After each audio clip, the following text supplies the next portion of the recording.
ತಾಲೂಕಿನ ಕಲ್ಲುಗುಟ್ಟರಹಳ್ಳಿ ಗ್ರಾಮದ ಭೀಮೇಗೌಡನ ಮಗ 65 ವರ್ಷದ ರಾಮಕೃಷ್ಣಪ್ಪ ಪಟ್ಟಣಕ್ಕೆ ಹೋಗಿ ಜಂಪೇನಹಳ್ಳಿ ಕ್ರಾಸ್ ಬಳಿ ಬಸ್ಸಿಗಾಗಿ ಕಾಯುತ್ತಿದ್ದಾಗ ತೋವಿನಕೆರೆ ಮಾರ್ಗದಿಂದ ಅತಿ ವೇಗವಾಗಿ ಬಂದ ದ್ವಿಚಕ್ರ ವಾಹನ ಸವಾರನೋರ್ವ ತನ್ನ ದ್ವಿಚಕ್ರ ವಾಹನವನ್ನು ನಿಯಂತ್ರಣಕ್ಕೆ ತೆಗೆದುಕೊಳ್ಳಲಾಗದೆ ಏಕಾಏಕಿ ವಿಶ್ರಾಂತಿ ಗೃಹದ ಬಳಿ ನಿಂತಿದ್ದ ರಾಮಕೃಷ್ಣಪ್ಪ ಅವರಿಗೆ ಗುದ್ದಿದ್ದಾನೆ. ದ್ವಿಚಕ್ರ ವಾಹನ ಗುದ್ದಿದ ರಭಸಕ್ಕೆ ರಾಮಕೃಷ್ಣಪ್ಪ ಅವರ ತಲೆಗೆ ಬಲವಾದ ಪೆಟ್ಟು ಬಿದ್ದಿದ್ದು ತಕ್ಷಣ ಅವರನ್ನು ಸ್ಥಳೀಯ ಸರ್ಕಾರಿ ಆಸ್ಪತ್ರೆಯಲ್ಲಿ ಪ್ರಥಮ ಚಿಕಿತ್ಸೆ ಕೊಡಿಸಿ ಹೆಚ್ಚಿನ ಚಿಕಿತ್ಸೆಗಾಗಿ ಬೆಂಗಳೂರಿನ ನಿಮಾನ್ಸ್ ಆಸ್ಪತ್ರೆಗೆ ಕರೆದುಕೊಂಡು ಹೋಗುವ ಮಾರ್ಗ ಮಧ್ಯದಲ್ಲೇ ಕೊನೆ ಉಸಿರೆಳೆದಿದ್ದಾರೆ.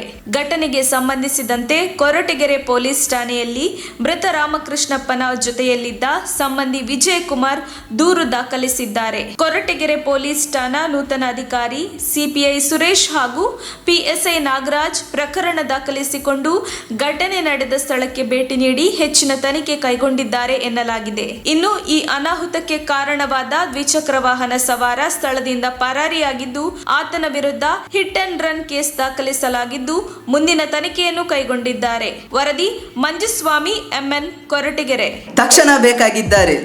ತುಮಕೂರಿನ ಹೆಸರಾಂತ ಕಂಪನಿಯಲ್ಲಿ ಗುತ್ತಿಗೆ ಕಾರ್ಮಿಕರಾಗಿ ಕೆಲಸ ಮಾಡಲು ಯುವಕರು ಮತ್ತು ಯುವತಿಯರು ಬೇಕಾಗಿದ್ದಾರೆ. ಲೋಡಿಂಗ್ ಮತ್ತು ಅನ್ಲೋಡಿಂಗ್ ಕೆಲಸ ಮಾಡುವವರು ಬೇಕಾಗಿದ್ದಾರೆ. ವಿದ್ಯಾರ್ಥಿ SSLC PUC BSc pass file. ನೇರ ಸಂದರ್ಶನ ಇರುತ್ತದೆ. ESI ಮತ್ತು PF ಸೌಲಭ್ಯ ಇರುತ್ತದೆ. ಆಸಕ್ತರು ಕೂಡಲೇ ಸಂಪರ್ಕಿಸಿ. Naveen GL phone number 9743103968.